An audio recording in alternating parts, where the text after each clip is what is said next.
दोस्तों नमस्कार, स्वागत है आपका परीक्षा खबरी में। 10 सितंबर 2021 की महत्वपूर्ण खबरों को देखेंगे। किसी पेड कोर्स से जुड़ना चाहते हैं, नीचे व्हाट्सएप नंबर दिया है, संपर्क करके जुड़ सकते हैं।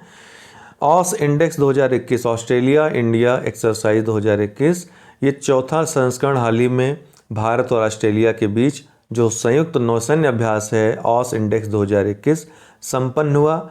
यह मालाबार नौसैनिक अभ्यास के बाद शुरू हुआ है। मालाबार नौसैनिक अभ्यास ये भारत, ऑस्ट्रेलिया, जापान और अमेरिका के बीच संपन्न होता है। ये क्वाड समूह के देश भी हैं, ये क्वाड कंट्रीज़ हैं जो चीन के साम्राज्यवादी गतिविधियों के अगेंस्ट बने हैं। हालांकि ये क्वाड जो समूह है, कोई औपचारिक रूप से इस संगठन की घोषणा नहीं हुई है, न तो औपचारिक इसका कोई मुख्यालय है, न औपचारिक दस्तावेज है, लेकिन ये सत्य है कि इसकी मौजूदगी है और इन देशों की लगातार बैठकें भी होती हैं। इन देशों के मध्य कई समझौते भी हुए हैं जिस पर चीन हमेशा आपत्ति दर्ज करता आया है और चीन खुल के नाम लेता है क्वाड कंट्रीज़ का और खुल के इसका विरोध करता है। यह माल उसको लगता है कि BRI जो परियोजना है उसमें रोड़ा लटकाने का काम ये चारों देश कर रहे हैं, और करें भी क्यों ना।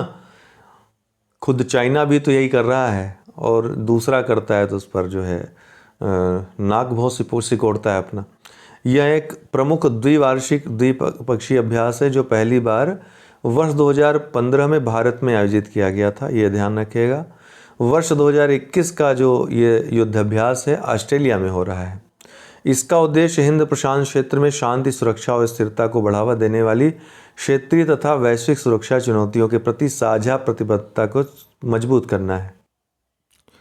अन्य अभ्यास जो ऑस्ट्रेलिया के साथ होते हैं, एक्सरसाइज आस्ट्रा हिंद, ये सेना के साथ जो थल सेना है द्विपक्षीय अभ्यास होता है। इसके अलावा पिच ब्लैक सैन्य अभ्यास ऑस्ट्रेलिया का बहुपक्षीय हवाई युद्ध प्रशिक्षण अभ्यास है जिसमें भारत भी भाग लेता है, तो ये दोनों भी आप याद रखिएगा।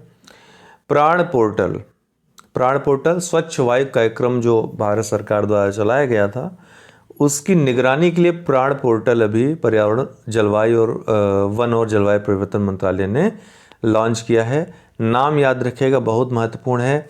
केंद्रीय पर्यावरण मंत्री भूपेंद्र यादव ने 7 सितंबर 2021 को प्राण नामक एक पोर्टल लॉन्च किया। स्वच्छ हवा और नीला आसमान सुनिश्चित करने के लिए भारत की प्रतिबद्धता का पालन करने के लिए राष्ट्रीय स्वच्छ वायु कार्यक्रम की प्रगति को ट्रैक करने के लिए प्राण पोर्टल का उपयोग किया जाएगा। ध्यान देने वाली बात है दोस्तों, पूछा भी गया था कि ये राष्ट्रीय स्वच्छ वायु कार्यक्रम कब चलाया गया था, तो ये जनवरी 2019 में कार्यक्रम चलाया गया था और इसमें जो लक्ष्य है 2024 तक, जिसका आधार वर्ष क्या रखा गया है, ये भी पूछ सकता है कि आधार वर्ष क्या है, तो 2017 इसका आधार वर्ष है। 300 करोड़ के बजट के साथ ये शुरू किया गया था।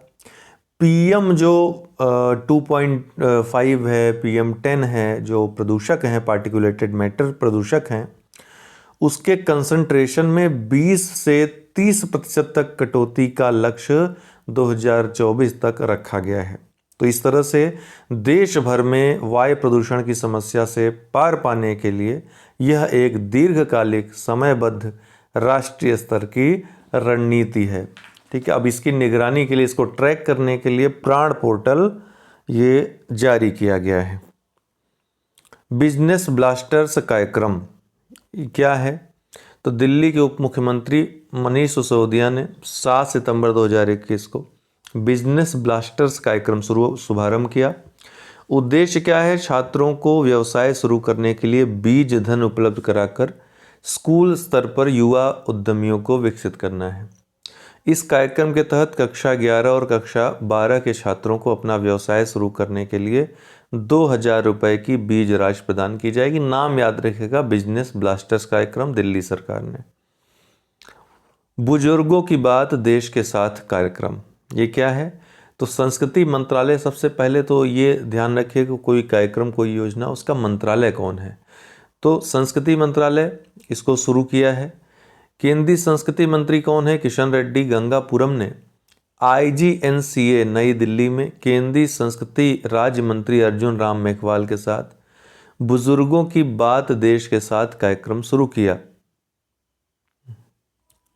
इसका उद्देश्य क्या है, युवाओं और उन बुजुर्गों के बीच बातचीत को बढ़ाना है जिनकी उम्र 95 वर्ष और उससे अधिक है, ध्यान रखिएगा, उम्र 95 वर्ष या उससे अधिक है और इस तरह उन्होंने आज़ादी से पहले भारत में लगभग 18 साल बिताए हों।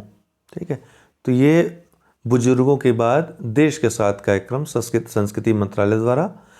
कहाँ पर? तो IGNCA नई दिल्ली में। IGNCA क्या है? Indira Gandhi national centre for the arts है।